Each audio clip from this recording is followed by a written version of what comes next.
Yeah. There it is. Boom. Yo, what is up folks, TrevorCG here, and Wilds of Eldraine is out in Arena, and a bunch of new decks to try, and we're kicking things off with Boros Hammer, which has had a bit of a huge upgrade. We're going to have a look at and test in Ranked. The list here for Hammer. The new card, let's start with, is Kellan the Fae Blooded, a human fairy, legendary creature, 2 and a red for a 2/2 with double strike. Other creatures you control get +1/+0 for each aura and equipment attached to Kellan. So we're already a really good body to put equipment onto, but obviously 3 mana is quite a lot in the Explorer and Pioneer formats. However, the adventure half is really the key here, despite hey, the back half, the creature half is really strong. However, Birthright, Boon, 1 and a white, Sorcery, Adventure, search your library for an aura or equipment card, reveal it, put it into your hand, then shuffle. Obviously we're going to be tutoring here for either Hammer, or we have a couple of other pieces of equipment, but the main thing is Colossus Hammer. If you're not already familiar with the combo deck, Colossus Hammer is a equipment piece that gives +10/+10, and then the equipped creature loses flying. It does not mean that it can't later gain flying, but at the time when it becomes equipped, it does lose flying. The problem being that it equips for 8, we get around this in a few different ways. The best way we have to get around it is Sigarda's Aid, a 1 mana enchantment that lets you cast aura and equipment spells as they flash, and then whenever an equipment enters the battlefield you control, you may attach it to the target creature. So you get to flash in the hammer, and then attach it for free. Awesome. We then have 4 copies of Resolute Strike. Target creature gets +2/+2 until a turn. If it's a warrior, you may attach an equipment you control to it. And so we've got a bunch of warriors to take advantage of this, enabling some pretty degenerate turn 2 kills as well, I might add. And then the third way is we have Kemba Car Enduring. So Kemba is 1 and a white for a 2/2. When it or another cat enters the battlefield you control, attach up to 1 target equipment you control to that creature. Equipped creatures you control get +1/+1, and then 3 white, make a cat. Hey, if you get flooded late game, maybe you can use that ability a bit. Solid. Equips to itself, basically. That's what we're looking to do here. So equipping to Kellan, we only really have Sigarda's Aid here, but it is providing you with this amazing tutor to find your hammer. We have another couple of tutors in the form of Fighter's Class, red and white enchantment, enters the battlefield, search for an equipment card, reveal it, and then it has some other abilities which, hey, make the hammer cost cheaper, and then you get to tap some stuff your opponent's controls. If you get to the 3rd level, the game has probably gone wrong in some way. We're trying to end the game pretty quickly, but Kellan gives us a total of 4, 5, 6 ways to find the hammer, as well as the 4 copies of hammer itself. There are a few different builds here, and so we're kind of all in the combo. Admittedly, the one thing I'll point out is that the kind of cat build, where you go all on Kemba with Brimaz and other cat stuff. Unfortunately, Brimaz isn't on Arena, and neither is Open the Armory, which is another way you can tutor for Hammer. So we are here all in on Boros with the Warrior package. To that end, we have 3 copies of Skrelv. Not a warrior, but does protect what you're doing. Enables you to protect your combo pieces and also provide them with evasion. So white for a 1/1. It has Toxic itself, but it can't block. And then has this Phyrexian white mana ability to choose a color, and another creature you control gets Toxic 1 and Hexproof for that color instead of turn. So you can tap it to protect from a removal spell. You can't tap it in the middle of combat to stop the like Prevention would be with something like Mirror of the Marines, but it's still really good. Importantly though, it can't be blocked by creatures that color this turn, which is really good versus things like Mono Green, lets you just push through damage past all their creatures. Nice. What are we actually attacking with? So I talked about the warriors a little bit. We have 4 copies of Cacophony Scamp, 4 copies of Fireblade Charger, and then 2 copies of Exuberant Fuseling. So Cacophony Scamp is the card that enables you to get these turn 2 kills. Red for a 1/1. When it does combat damage to the player, you can sacrifice it. If you do proliferate, then when it dies, it does damage to its power to any target. Alright. So, you play Cacophony Scamp on turn 1. On turn 2, you play Colossus Hammer and Loren's Escape, or Sigarda's Aid and Colossus Hammer, equipping to Cacophony Scamp. Sorry, not Loren's Escape, the Resolute Strike. The Resolute Strike also goes +2/+2 here. So, turn 1 Scamp, turn 2 Hammer, Strike, or Aid Hammer to power this up. Attack, hit your opponent for 11, or with Resolute Strike, that is 13. And then you get to trigger it, sacrifice it, then it deals damage, equal to its power again. It tracks back, so it remembers 13 or 11 there, and that is enough to deal 20 damage to your opponent. And a bit of overkill too. That's the kind of degenerate turn 2 kill. Fireblade Charge enables something a little bit similar. So another warrior is a 1/1 when it's equipped as haste, which is quite nice because it means that you can play Aid on turn 1 and then turn 2, make the creature out of nowhere, speed it up with haste with the hammer. And get in there. But then it has a similar ability. When it dies, it does damage equal to power to any target. Pretty handy. Doesn't have a way like Scamp to trigger itself, but is obviously, if your opponent doesn't have a way to exile it, it is going to eventually just kill them by hitting them twice, or whatever. Nice. Another great target for Resolute Strike. And the last couple of things here are Exuberant Fuselings. Other Goblin Warriors, when it enters the battlefield, or whenever another creature or artifact you control is put into a graveyard from the battlefield, it puts an oil counter on it. So it's a nice, like, the 9th and 10th 1-drops that we want to play to attack with here, and has Trample, which is pretty big. Trample, obviously, with the +10/+10, very, very strong. One notable thing here is that these are all Goblins. There are other versions of this deck. You basically play a Goblin deck with these cards, alongside like Runvelt, Hordemaster, a bunch of other Goblin cards, and then you basically just splash white for Sigana's Aid, Hammer, and Resolute Strike, and that deck is like fairly decent. It's another way to build, but I thought we'd go all in here trying to take advantage of Kellan and seeing how good Kellan is in the deck. But that's another route you could go down. So we've got our 1-drop creatures. We then have our other 1-drops. So we've got our 4 hammers and the Shadow Spear. That is a nice one. Trample and Lifelink, really, really good. Obviously, Trample giving you pseudo evasion with the hammer, and Lifelink as well, just for huge life swings. Very, very strong. And obviously, we have the ways that we have to tutor up hammer. We will also be able to tutor the Shadow Spear if we need it. Sweet. The 4 Sigana's Aids, the 4 Resolute Strike, and then 1 copy of Lauren's Escape here. Because Scrub is legendary, I decided to go for a 3-1 split, but Lauren's Escape here, 1 mana, instant, target artifact or creature gains hexproof and indestructible until end of turn, scry 1. Can also protect the hammer, but also obviously protects all your creatures. The scry's kind of nice, added bonus, and yeah, is super solid. At 2, we have 4 copies of Kemba, Car Enduring. Another way to pick the hammer up, does also pick up the other equipment. Then we have our 2 copies of Fighter Class, kind of being our 9th and 10th hammers. 2 copies of Fateful Absence for a bit of interaction versus things like Greasefang. Also lets you hit down like problems or permanents that get in your way. I just want a couple of like catch-all answers in the deck. Got a couple of other bits in the sideboard as well. And then at 3, we've got our 4 copies of Kellan, and then a Maul of the Skyclaves, which is a nice little synergy one here. You can tutor it up again with all the equipment tutors, but when it enters the battlefield, attach to target creature you control, and gives the creature +2/+2 and flying, and first strike. But if you have a creature equipped with hammer, obviously that creature loses flying. If it then later gains flying from all the Skyclaves, it does get to fly again. And so, really nice synergy there. Obviously that evasion is very, very valuable. Another way to kind of tutor up a way to finish the game out. Mana base, and then we'll go into the sideboard and we'll hop into best of 3 ranked matches. And obviously very heavy in both red and white 1-drops, and so we want to be able to cast them all, and so we've got a bunch of duels. 4 copies of Sacred Foundry, 4 copies of Needle Verge Pathway, 4 copies of Sacred Inspiring Vantage, 3 copies of Battlefield Forge, 1 of each land here, because we're also running 3 Mutivaults. Mutivault also happens to be a warrior for Resolute Strike, letting you equip hammer to it in a pinch. And so, hey, sometimes your lands here will get Field of Ruin or the like, and so having some basics to fetch is kind of nice. The sideboard, right, we've kind of angled this a couple of different ways. Firstly, we've got our kind of Greasefang stuff. We've got 4 copies of Rending Volley. Kills Greasefang, also great versus humans, great versus Mono Blue Spirits, great versus all the different spirit stacks. Excellent. 2 copies of Containment Priest is a bit of a shout out to the number of creativity decks that have been floating around in the format, both the kind of creativity deck and also the Transmogrify version as well, both kind of taking advantage of either Atraxa or like Xenagos, Worldspine Worm. This stops all that nonsense. Excellent. 1 copy of Rebel Salvo, kind of a catch-all. 2 copies of Damping Sphere, a shout out to the blue-white Lotus Field deck, which has been really, really taking over the format. 4 copies of Fae Blooded Mirror Breaker, and 2 copies of Nahiri. And these kind of come in as our alternate plan for post-board versus more slower controlling decks, which have made more ways, more removal to interact with our like combo.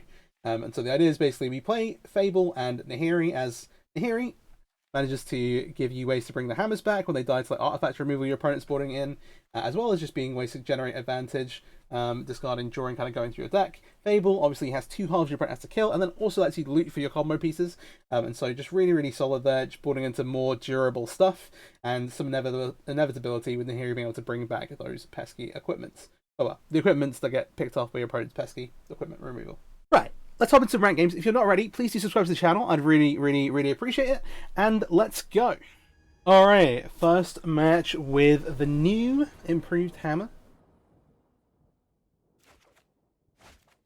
Opponent on the play, but we have 2 out of 3 things. So given we don't have the hammer yet, obviously if we draw it, we draw it. But we probably want to leave with Skrelv. Even though we have the Scamps. Scamp is a really annoying thing, which you'll see, where it will ask you if you want to sacrifice it every time it does damage. Oh, Adventure straight away, and Yorion Adventures at that. Given this, it's an interesting one, because like Yorion Like, not loads of the adventure cards have entered battlefield events. Maybe play this for the upside. Also, if it dies, we have two, so I think we can play one now, and if we don't draw the hammer, we can like, scrap later. If it dies, we get to ping off the innkeeper, which is a nice one. If they just like play a red source and bone crusher giant or whatever, stable passage and second innkeeper.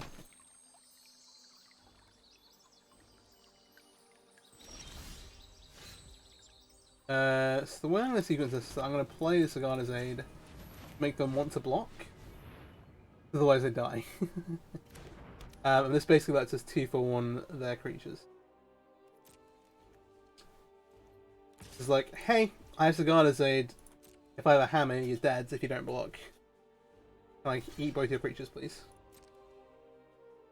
I'm happy to do that, given the position we're in here.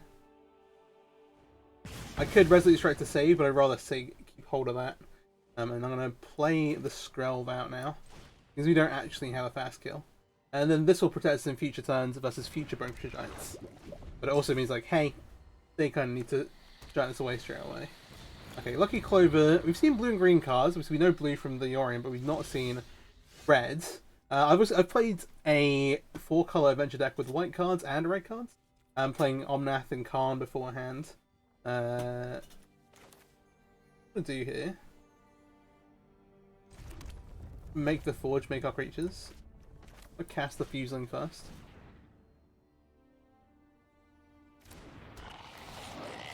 Unfortunately, missing hammer. If we find a way to tutor for hammer, we have the game away. I'm gonna go ahead and assume for the time being that they're not playing any like wrath effects. I'm not gonna attack with a Skrelv here, though. It's quite tempting. Alright, we'll pass. We'll hold this Resolute Strike. It might be a game we're very happy. The other thing is that I did put a note in the video, but I've changed one card on the sideboard for a Gigantha.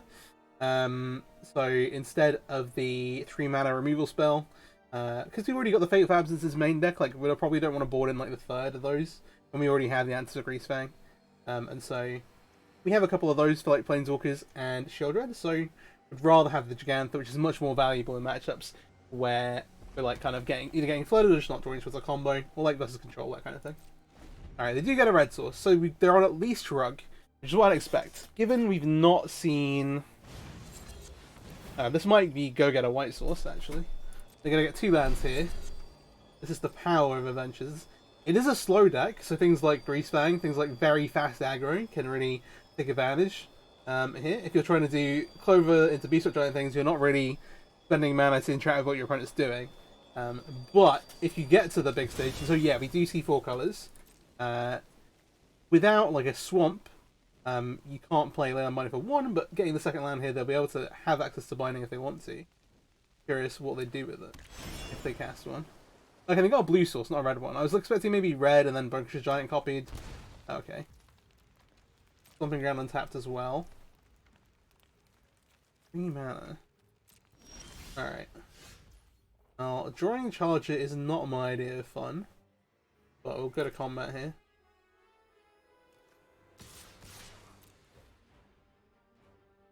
They know at this point that we've not got hammer combo. We've not got the combo.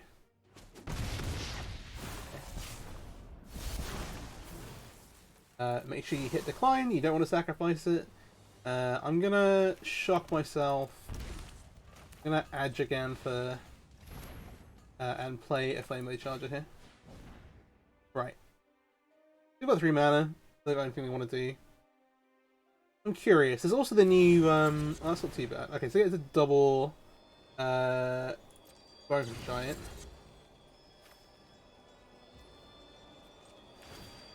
We will go ahead and throw red here.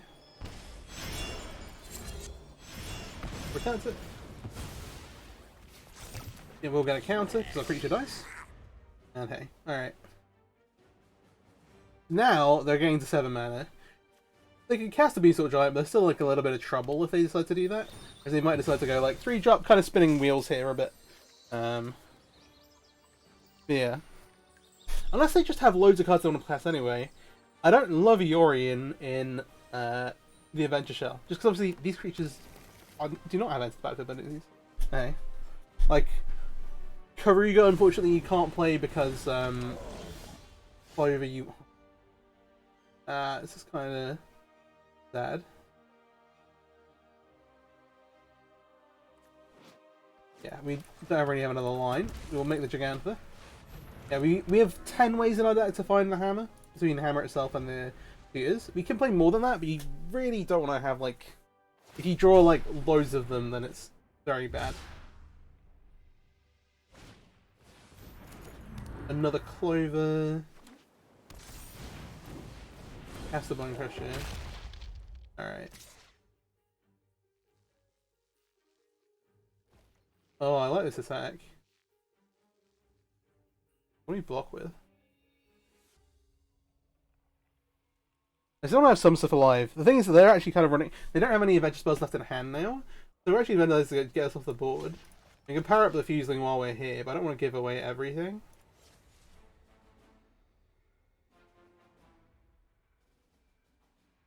You need to chuck these all in front of it.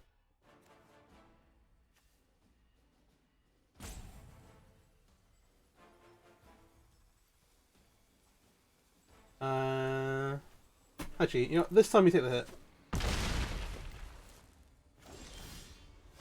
Oh man.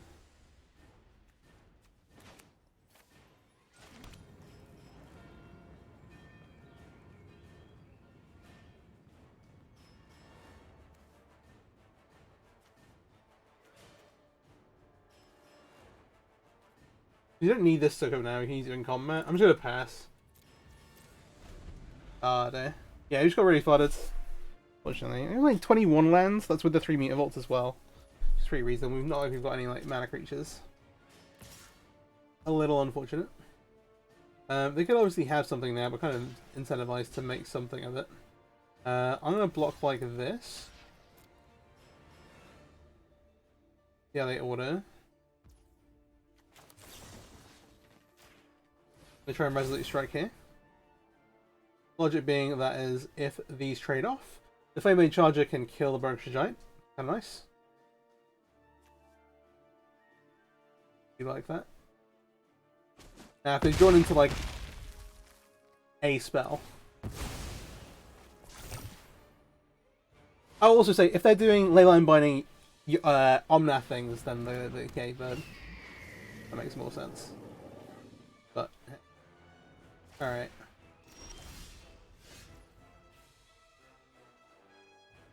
We are dead to this over a couple of turns.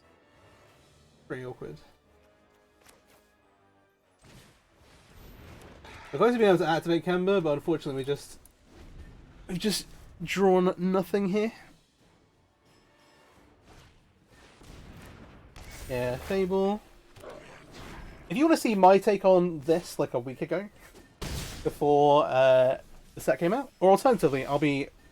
Alright, the 7th land, isn't it? Alright, let's go to game 2. Alternatively, I'll be releasing a new video either towards the end of this week or next, like, Monday, I'd imagine. Okay. They have some interaction for us, but not tons. Which I think is fine. They are cast all the creatures.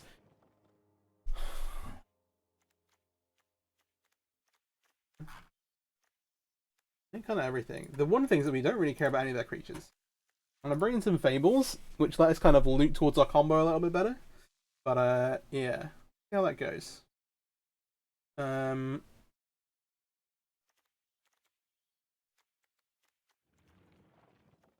Everything else I'm super happy with. Yeah, I'm not that worried about any of the creatures they're playing. They're all kind of like they're good, but they're not. There's nothing like stand out. Like this is gonna kill me. There's not. It's like a Shield Dread. Like I don't know, Croxer or something like that. Or like I need to kill this is gonna die. They're all like, oh, I'll just chump block this giant, or like block and trade with this thing. So here this hand does get the hammer and do stuff. If 4 lands, like it's hard to pass up this. We get Fighter Class, get the hammer, Kemba gets to pick it up. We also have Resolute Strike to equip later on. A little slow, but we'll keep it.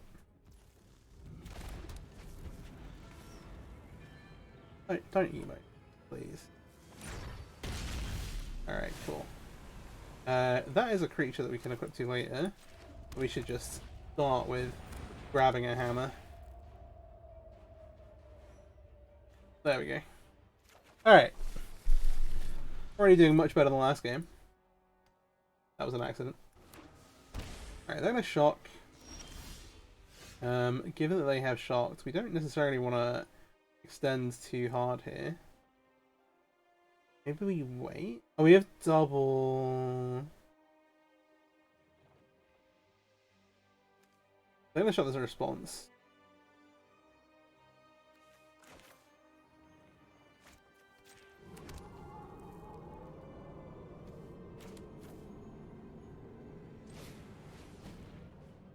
You can also borrow. Borrow is more problematic. I don't want to just let... If I run this out, it immediately gets stomped in response to the trigger. So I'm just going to play the Fuseling. And then I'm not going to try and do anything now. But if they try and stomp out a turn, I will Resolute Strike to equip.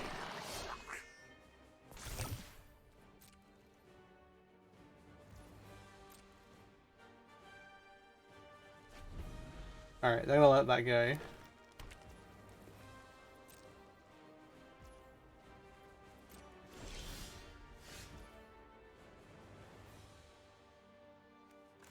I don't necessarily want to burn two things. They could also have like a disenchant.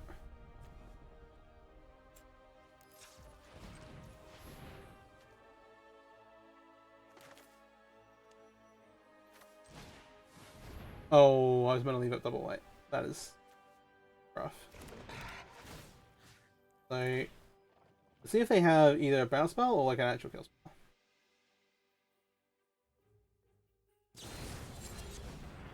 Stomp here with mana up. I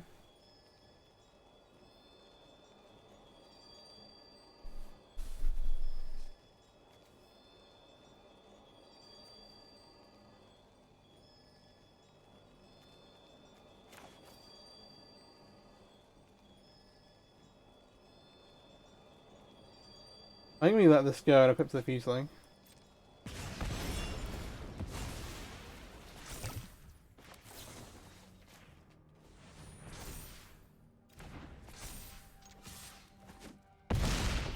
Alright, they're at 4. They need a good way. They might have a leyline binding. That is the one thing we're worried about.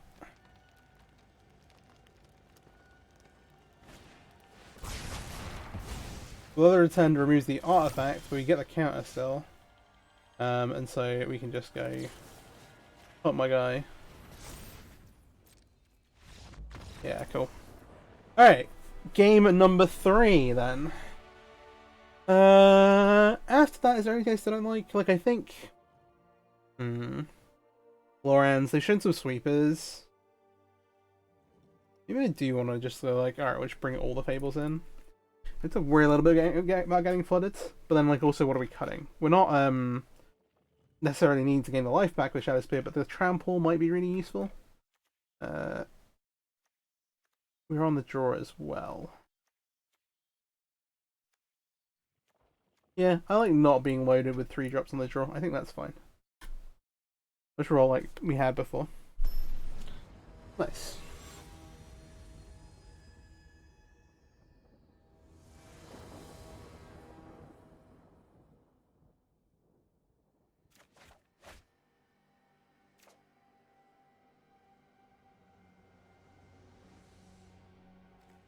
Right. We have 2 ways to tutor here. 5 lands and a mulligan. There's something to do better. A lot of potential. I'm going to put a Kellan back. You have is theoretically a strong hand. You get to lead on Skrell, which is good. And it forces them to immediately start being able to kill stuff. And then you have a tutor for the hammer. We don't have a way to equip it at the moment, but we'll be able to put some pressure on with what we have already. And loot towards whatever way to equip with the Fable. Assuming we draw a 3rd land. Okay, drawing into the hammer is also fine.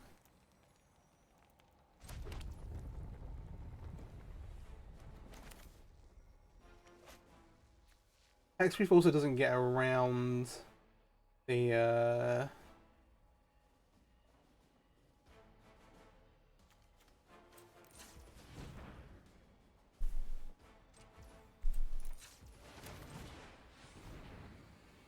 cast the hammer, see if they do anything.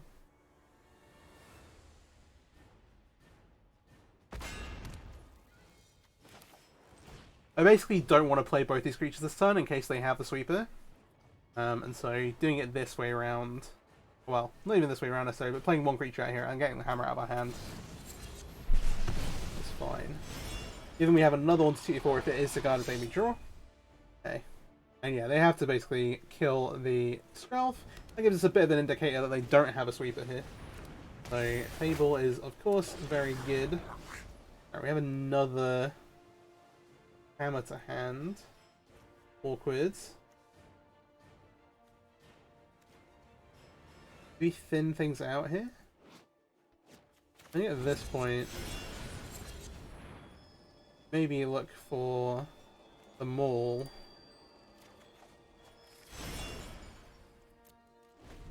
Try and fly over the top a bit. We're playing very fair now. We're in a bit of danger.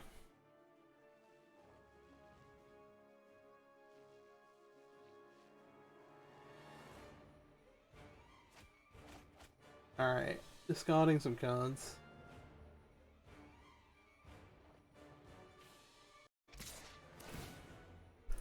Ooh, attack here is not great for us. Well, I say that. It means they've got stuff they want to do with the mana. Yeah, we've not seen the line, but we can kind of presume it. Maybe they are on 80 cards. Yeah, definitely. They're actually not playing much of the new stuff, so I'd definitely check out my adventure video from the other week if you're interested, because it is a very sweet deck, but also kind of like, I think, as good as you can get with the kind of old adventure stuff. Like Innkeeper is a bit oh jeez, we are really screwed.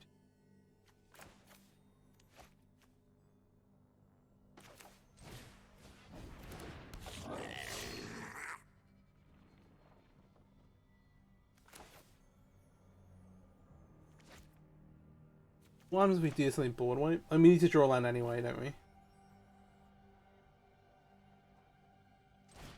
Let's just use our mana. Overextend a little bit. Yeah.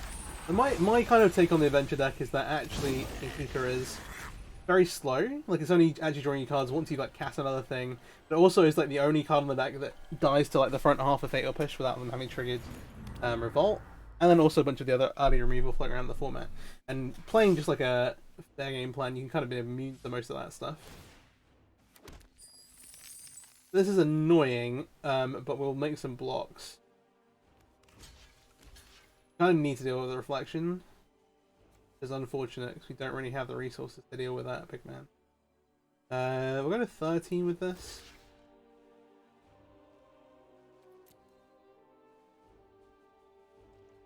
Yeah.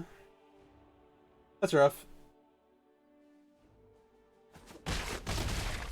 They have quite a wide board now as well.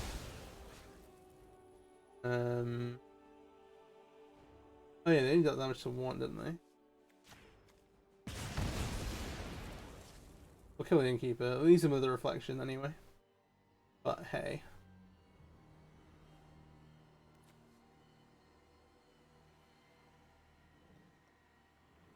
We need an aid. Okay, Love Strip Beast. That one at least can't attack. We hit a third land, which is good. They can start copying things with reflection, which is bad. We're on 13, otherwise I'd be very happy to like go, okay, we're gonna make Kellan and then next turn fall. But now I think we need to try and loot towards actual combo. And this also gives us a couple of bodies to block with if need be. But hey. We will see. We will see. We have a little bit of life left to work with. We're at 13.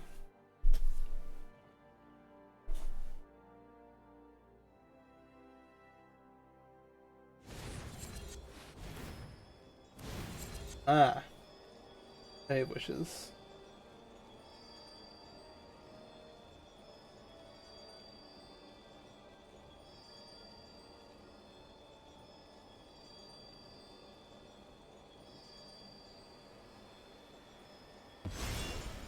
Perugian. Oh dear. Alright, that's a big thing. They don't necessarily have mana for it right now, and they're going to get a Mystical Dispute as well, which is, you know, They can cast that, which is not great for us. Yeah, we might be dead. Though, actually, if they want to, like, activate Reflection, then they can't cast it. Makes me feel better, personally. But they're going to recast the Fae Wishes rather than leave anything up. We, of course, are not playing any blue spells into dispute, but hey, them shooting for a counter spell is totally reasonable. This is the time we don't want to land.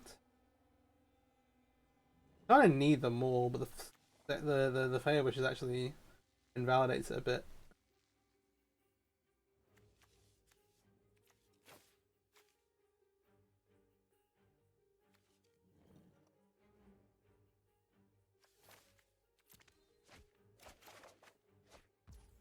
Okay.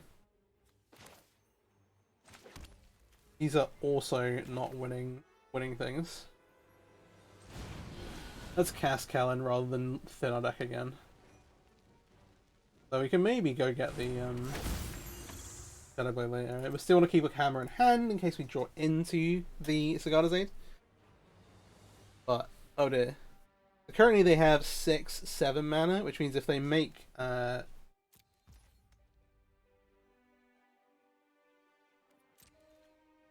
if they attack, then they can make the 8 mana needed for Ugin and then go like -1.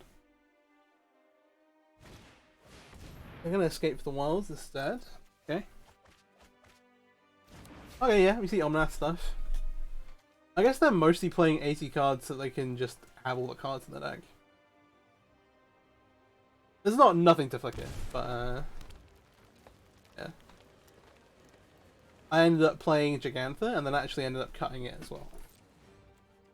To play like Brazen Borrower, which this blocks.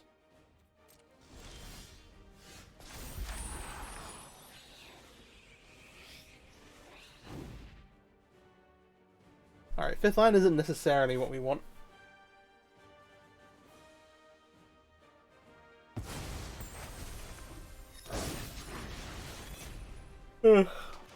One day.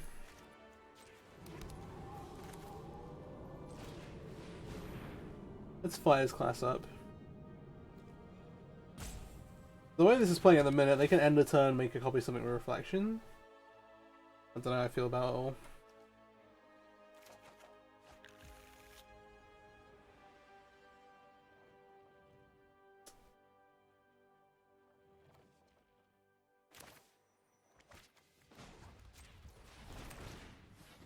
Let's see if they want to counter this or not.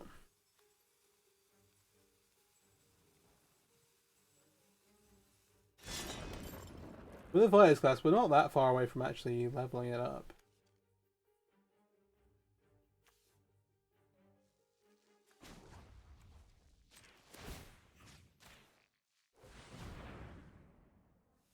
See if it dies in response.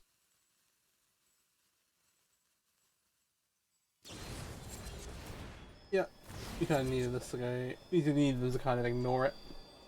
Yeah, they can copy onto the Reflection. They are all kinds of dead. They can happily Ugin away and clear the rest of our board. Unless they like tap everything. We don't have a great way. Yeah.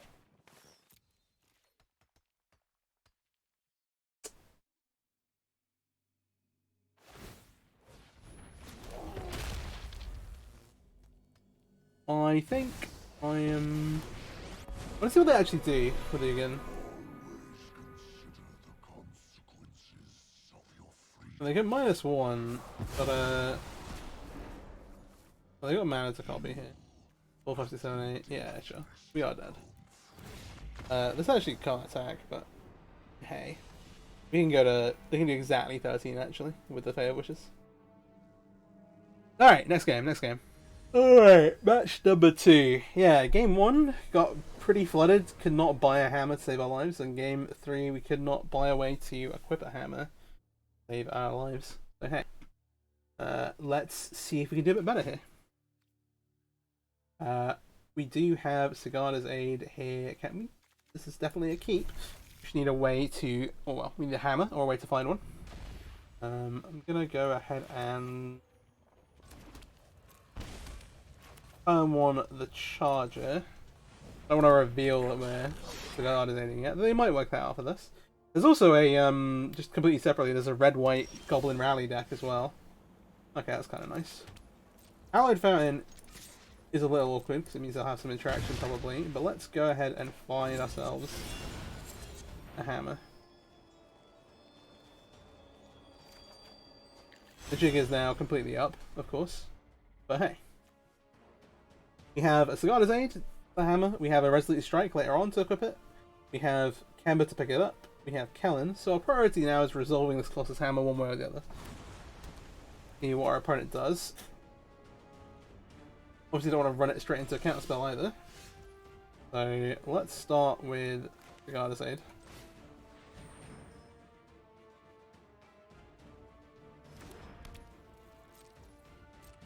I think that they probably do have like a Jwari Disruption here. I'm not going to equip the hammer. I'm not going to bother doing this now. I'm going to say go. If they tap out with something, then I'll drop the hammer. But yeah, I'm not going to just equip it for no reason.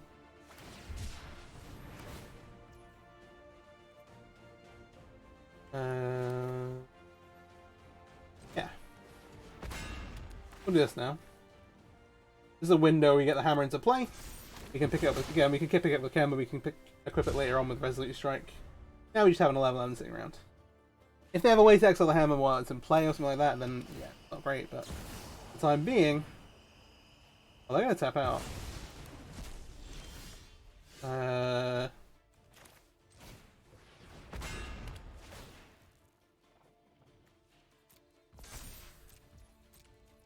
Cool. All right, we do the hammer. Woohoo! Nice. Alright, that's game one. Game two is going to be a little bit harder. You also want to bring in these damping spheres here, which is interesting. So the blue-white... This blue-white deck, the Lotus Field version, doesn't have as much interaction per se. They're more doing like big mana things. So you can maybe punish them for that, and maybe we don't actually need to go worry about like this stuff. The theory. We just like bring in some Fables, take out some of this interaction. They actually don't have loads of targeted removal either, so I think the Lauren's Escape is probably not great. And then... I don't see the Skrelv. Actually, Lauren's Escape is probably better than Skrelv. We might do this. Maybe keep one Skrelv then. And what else are we looking to cut, maybe? The Maul, we're not interested in evasion. We don't need to worry about that at all. And then... Yeah. I kind of want to cut the Shadow Spear. I don't think it's doing anything. Yeah, it does like take hexproof off their lands, but that doesn't actually help us in it. We are streamlined to the teeth a little bit here. I'm going to try and take it to them. Game number 2.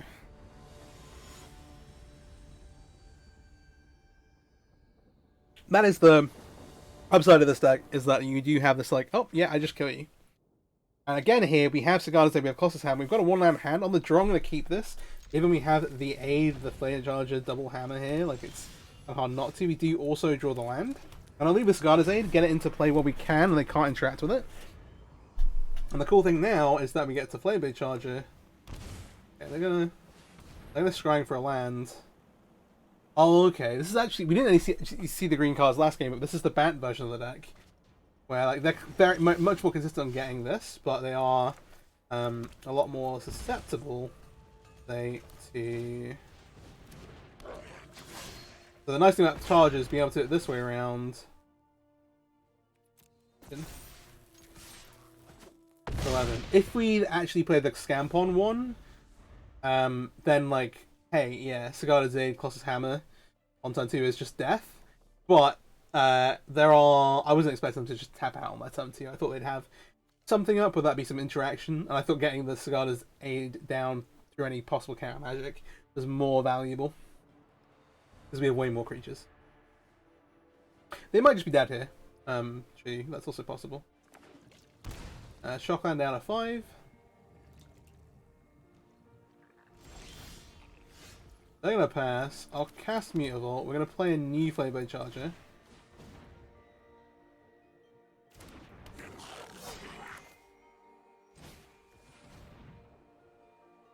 I'll try and make 2 and see if I can deal with 2 of them. That's going to do it. Yeah, and that is absolutely the power of the Hammer deck. So, hey. Alright, let's play another match. Alright, last match, or third match here with Hammer for the video. Had two pretty polarizing games so far. One where we've just like not had... One where we just kind of missed both halves. One where we've hit everything. This is a weird one, because we kind of have everything but a creature. And the mana's not fantastic either. So I'm going to keep this. We're also on the draw, so hey, that's nice. And we're going to make a turn once a Garda's Aid.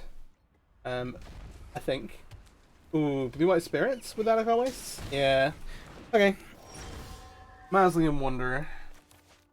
Let's go ahead and get this down before they can interact with it. But then this is going to be tight, I think. We need a creature very fast. See how much of a clock. Okay, so they have Obsession. If they have the 1-2-3 combo, then we're in trouble. That is a turn 1 Spirit, a turn 2 Curious Obsession, and along with that, a 1-mana counter spell.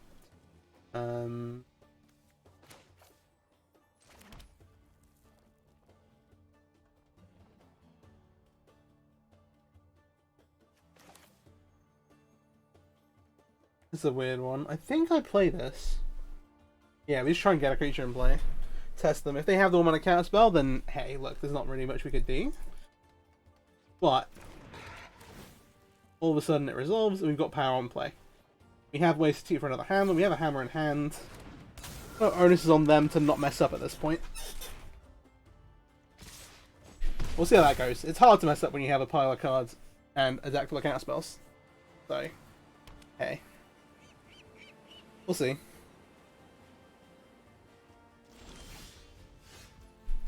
Vantage is a good draw. I'll attack here.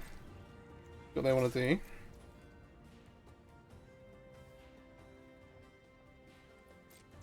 I think we're heavily in. So if they have a, they maybe have a counter spell for not a creature.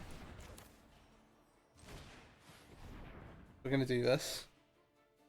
We have to play through them one way or the other, basically. If then they decide to, like, we can then try and like search for a new. Yeah, sure. So they've got a Lofted Isle here. That's gonna resolve.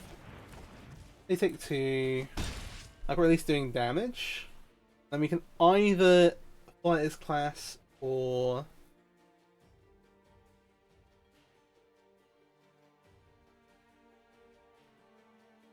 both of them are quite mana intensive.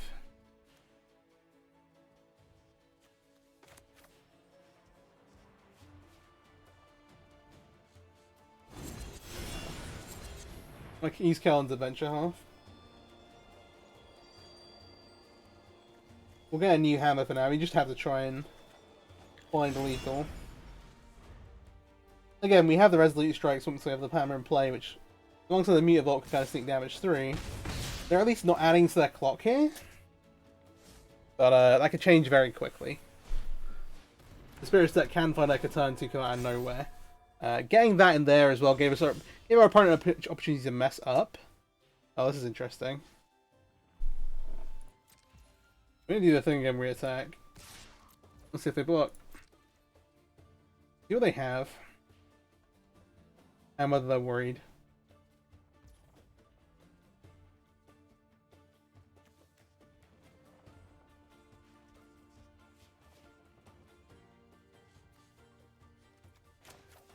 They know we have a hammer. So I assume they have a counter spell for one of these. Yeah, so there's a Lofted Isle.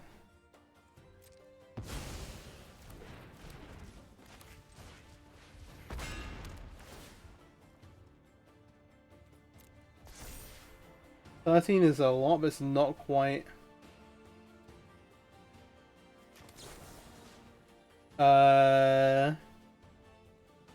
Let me force them to sacrifice, right? Yeah. Let's make them get rid of one of the creatures. Let's not make this be free. Unless they forget. That'd be wild.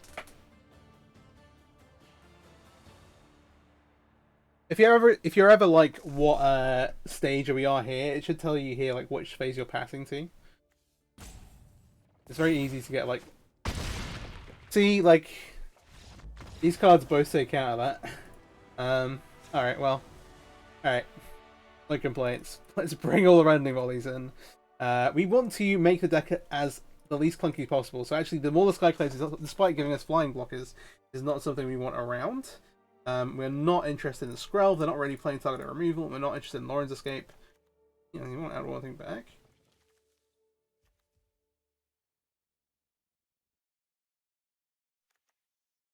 Is this better than... Something creature is better. Not gonna do anything, right? Maybe the Skrelv is better. It's like a one-off standalone card. The Lauren's Escape does help with some stuff, right? Because they might have some more targeted stuff. They're playing white, so like... Alright, let's do this.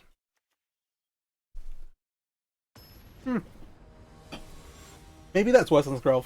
Skrelv at least, like, hey, you can push damage through if they're trying to block. We'll see what they bring in here and react accordingly. We again have a turn to kill, which is sweet.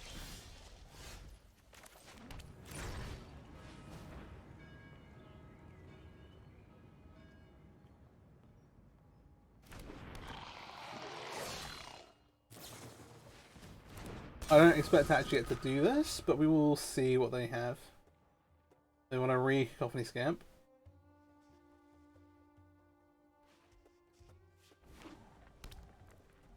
Do they have a Curious Obsession? Because we have the fighter class, we're very much incentivized to just go for the kill anyway.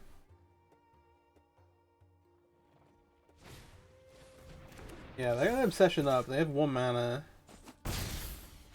If they have the Geist Lights there, or if they have a Spell Pierce, you're not dead. Try with this Regarder's Aid.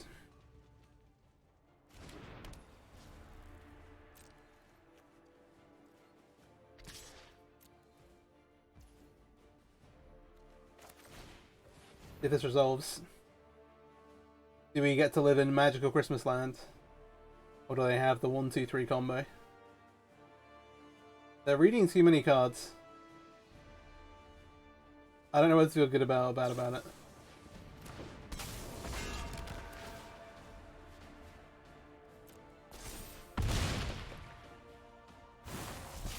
Yeah. There it is. Boom. Nice!